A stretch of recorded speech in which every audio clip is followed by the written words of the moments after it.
Hello everyone, আসসালামু আলাইকুম। এক বৃদ্ধ ব্যক্তি ছোট্ট একটি শহরে বাস করতেন।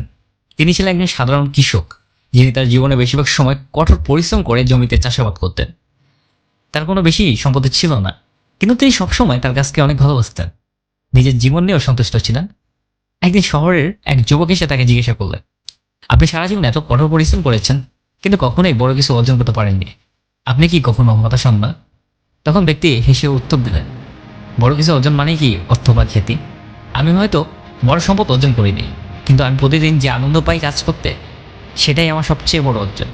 আমি প্রতিদিন সূর্যোদয় দেখে মাঠে যাই, গাছপালা ফসলের যত্ন নিই, এবং সন্ধ্যায় ফিরে এসে শান্তিতে ঘুমাই। এটাই তো জীবনের সব থেকে বড় সুখ।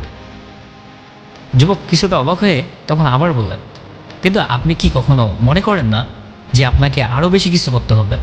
তখন ওই কৃষক ব্যক্তিটি আবার হেসে উত্তর দিলেন, প্রত্যেকের জীবনের লক্ষ্য ভিন্ন হতে পারে। আমার লক্ষ্য সবসময় আমার কাজকে ভালোবাসা এবং তার প্রতিদানে যা পাই সেটা নিয়ে সন্তুষ্ট থাকা। আমার মনে হয় বড় কিছু অর্জন করার চাইতে গুরুত্বপূর্ণ হলো নিজের কাজের প্রতি ভালোবাসা ও জীবনকে উপভোগ করা। যুবক তখন উপলব্ধি করল, আসল অনুপ্রেরণা শুধু বহিক অর্জনের মধ্যে নয়, বরং নিজের কাজের প্রতি নিষ্ঠা ও জীবনের প্রতিটি মুহূর্তকে ভালোবাসার মধ্যে লুকিয়ে থাকে।